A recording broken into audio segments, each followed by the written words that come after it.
You'll have interesting and fruitful lives, my young friends. You'll do many good things and have many remarkable experiences. But I hope you'll always look back on your time at Joyland as something special. We don't sell furniture. We don't sell cars.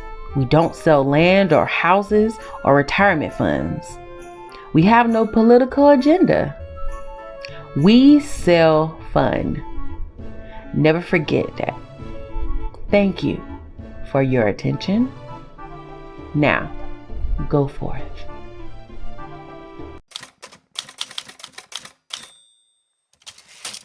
Hi, and welcome to That Girl Reads. I'm that girl, and I read. The book that we're going to be reviewing today is called Joyland by Stephen King, and this is one of his hard case crime books. If I believe this is his very first one. The second book he's done is called The Colorado Kid. I've already reviewed that one, so if you want to watch it, I will leave a link in the description box for you. You click on it and make your decision if you want to read it after you watch this review. If I'm not mistaken, I think he has 3 books. There's a third book that's supposed to be coming out, I think this year. Correct me if I'm wrong, but I think it's this year that's supposed to be coming out. Now, I don't know how many hard case crime books he's planning on doing in the future, but he's definitely he has 3. So let's get into about the book. All right, so the book is, so let me show you the cover. This is the cover of the book. I love the cover, very old school. I like those tones, the green and yellow and red tones. It's really pretty. That's the cover of the book. It's 309 pages. This is probably like, this is how thick it is. I always like to show people how, thick it is, baby. And this is probably the height of the book. Like you see them girls who hold it up like this. This is the height of the book. So it's not long, it's not big, it's just, short and stocky, And to give you something a little extra too, a little tidbit as well, it doesn't have chapters. So most of the time when I read books, I'll be talking about the chapters and everything else like this. It doesn't have chapters. There are no chapters in this book. It's actually in sections. And you're probably like, what do you mean by that? So Stephen King sectioned off his books with these cute little hearts. I don't know if you can see it or if it'll even like show up or whatever, but yeah, it's in sections, and he's sectioned off with hearts in his book, so you can see that. So if you have a problem with sections or something, that's something to let you know there are no chapters. And I know for me that was different because I usually set goals on how many chapters I'm gonna read a day or read a day. And so that was different because I couldn't do that. I couldn't be like, I'm gonna stop at chapter 5 or chapter 10 or something. It was like, no, I'm gonna have to stop at this section. But eventually I got used to it and it was easy breezy. Beautiful cover, girl. It was easy breezy. So that and the place that Joyland takes place is in North Carolina, Heavens Bay.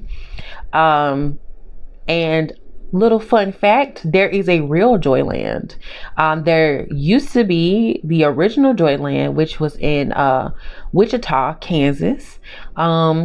They closed that down, I think maybe 10 years ago or close to 10 years ago.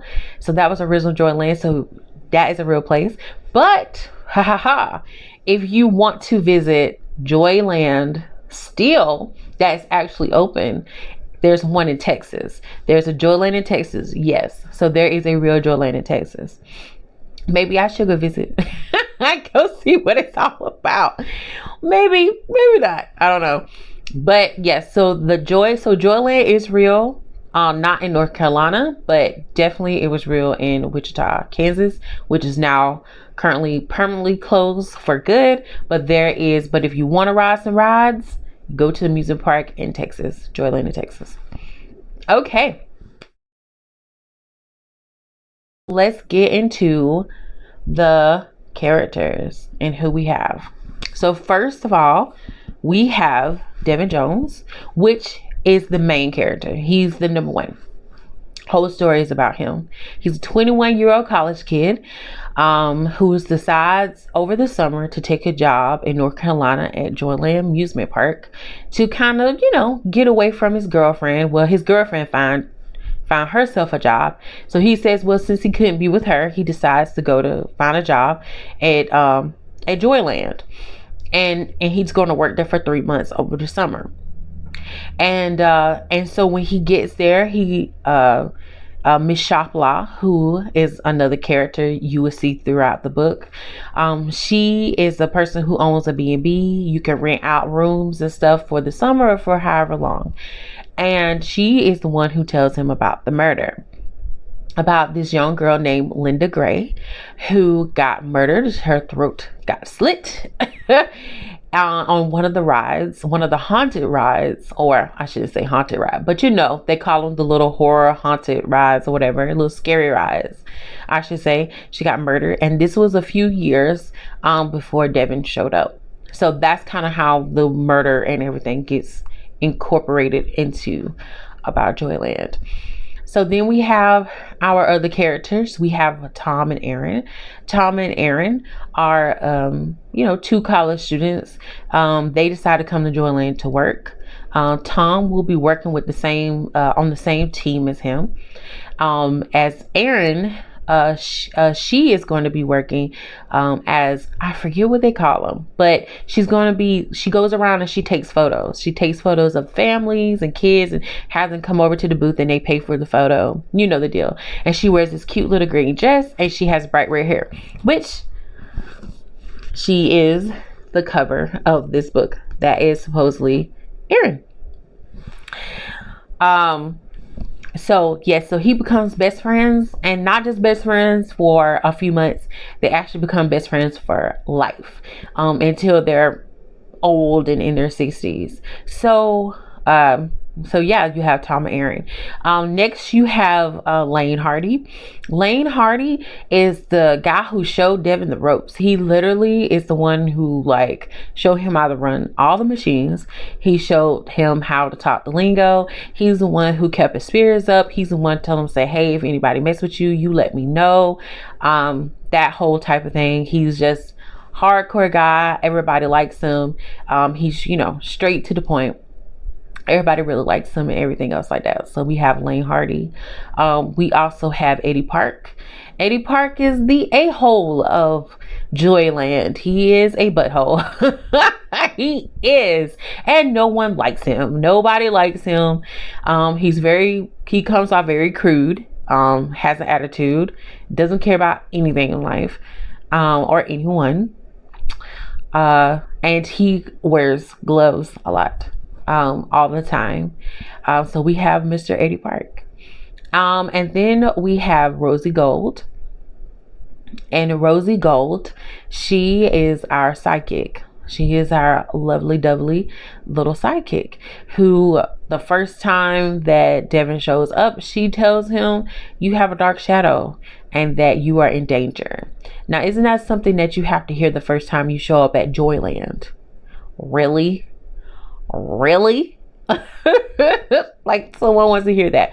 But you can take what you want, believer or not. We have Mike and Annie. Mike and Annie you're not going to find out about them until the second half of the book. And Mike is a 10-year-old boy who has a muscle deficiency or muscle dystrophy or whatever. Something is wrong where he has to be in a wheelchair majority of the time. He can walk, but he has to walk in crutches. And Annie is his mom. So you have those two characters, and everyone I mentioned is very important in this story. Everyone I mentioned, they all serve a purpose. So let's get into about the con. Only really had one. Well, it's like two cons that kind of blend into one. And so let me go and get into the genre. I talk about coming of age thriller. When I picked the book, like I had stated earlier, when I picked the book, I picked it because it looked cool. And it has Stephen King's name on it, and it was a hard case crime, and I didn't know he did those. So I picked the book based on that. And yeah, it was really I didn't know it was gonna be coming of age. That's the thing. And so when I was reading it, the first half, I was like, dang, when we gonna get to solving what happened? Like, we just talking about Devin, you know, like, when we gonna get to it? And then I realized it's a coming of age book. And so, like I said, if you're going into this thinking that it's going to be just straight crime thriller, this kid shows up, a murder happens, and then they trying to solve it or something, that's definitely not what this book is about. This book is literally about Devin Jones and about him figuring out things, and then stuff happened around him. But a lot of stuff happened previous before he showed up, but it's incorporating itself into his life, just kind of like, you know, it happens with everyday people. We're living our lives, and then things incorporate themselves while we're trying to grow and become who we want to be as an adult. So that's what it was. And so once I put that in my head, and I realized, I think it said even at the back of the book that it's a coming of age, which I felt like a slow person, very slow. I was like, oh, okay, well, that makes more sense, because I was like, dang, when are we gonna get to it? Because it's like a page 124, and I'm still like, okay, when we gonna get to solving it? And I was realizing, like, yeah, this is coming of age. But it didn't take away from me being engaged in the book. I was engaged the entire time. I was in it to win it. I was in it. Like, I was in it because I was just curious to find out what's going on. Now, the other con I was saying that kind of incorporates is when it comes to Devin's girlfriend, Wendy. Oh, Stephen King spends a lot of time on this girl. Which I guess is his purpose of doing that, because Devin is, I get it, it's his first real girlfriend, and he cares a lot about her. Not saying she, you know, has the same feelings toward him, but he cares a lot about her. And he's young, and he's electrified. His whole body is on fire. So, you know, he's going through it. He's becoming a man, adult, and he has these feelings toward her. And he just don't know where to place him at. He doesn't know what to do. So that's why he decides to take the job at Joyland to kind of, you know, get his thoughts together and get his life together. But we spend a lot of time talking about Wendy, because the whole first sections of the book, a lot of it is about him, how he feel about her, the things they did and didn't do together, and where did she go, and who she hanging out with, and him writing her letters, and certain people in his life don't like her, and phone calls to her. I know you probably listen to that and you're like, gosh, that sounds exhausting. Well, it's throughout the entire book. I mean, he talks about Wendy throughout the entire book, but I get it, you know, 21 years old, serious girlfriend, and yeah, he's just trying to figure out life. So my final review of this book is, I love this book. This book was amazing. Excuse me. This book is off the charts. It's out of this world. It's a great book. I went in with the wrong notion and came out crying. I literally cried at the end of this book. Oh my gosh.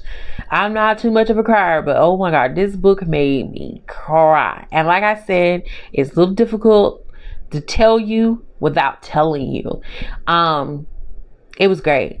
But the main reason why I love this book is because of the fact everybody served its purpose. And what I mean by that is, everybody was in place for a reason, for certain things to happen. And I know I just talked about Wendy as a con because how Stephen King, you know, kept dragging on about her over and over again. But like I stated, without Wendy, we would not have Joyland.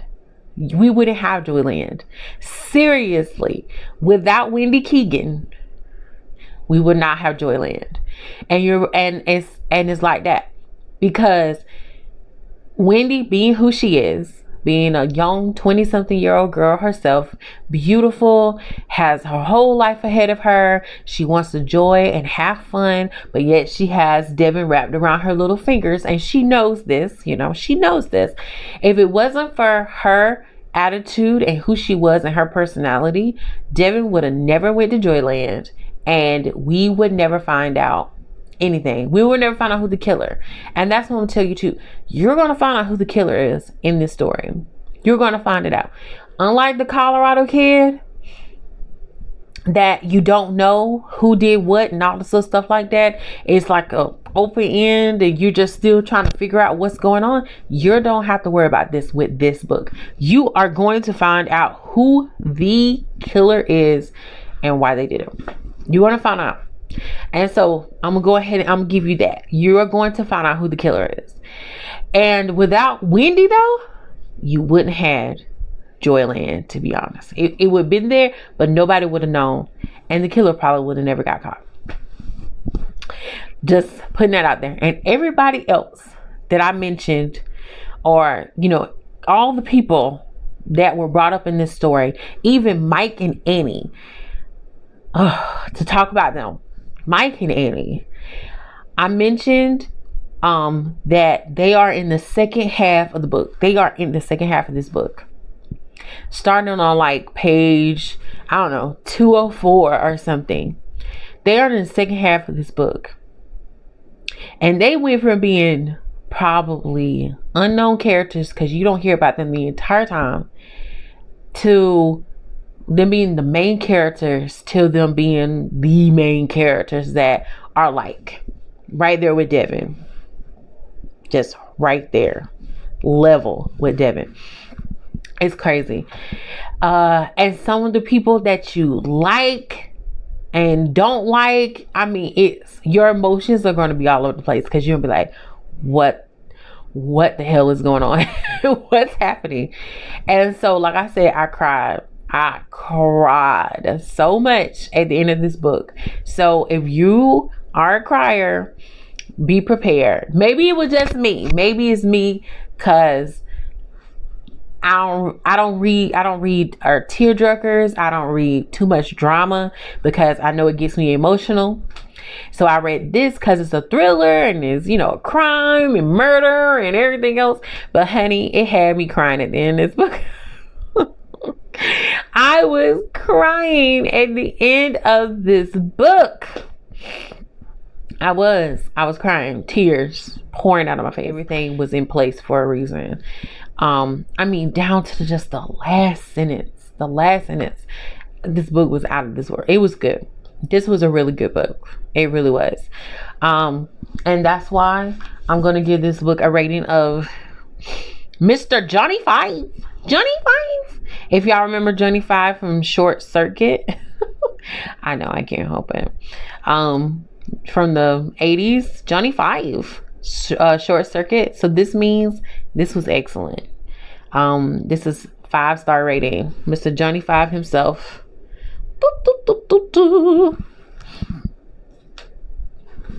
And things like that. So I did. This was his first, and he really packed the punch with that. Colorado Kid, like I said, watch my review. You will see for yourself, because I'm not going to talk too much about it here.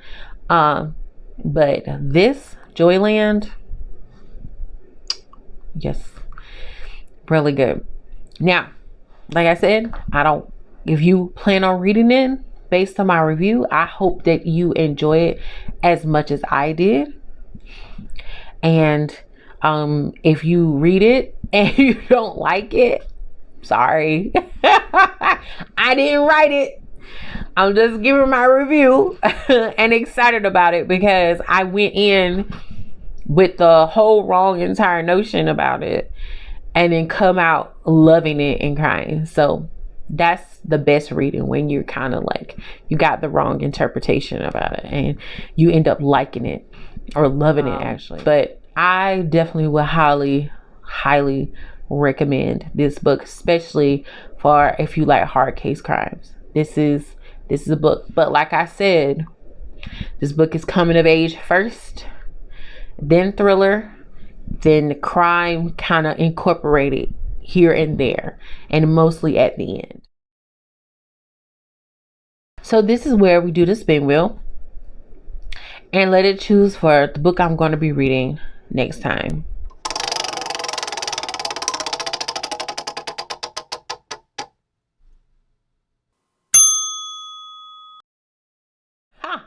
The next book we're going to be reading this month is called The Good Daughter by Karen Slaughter.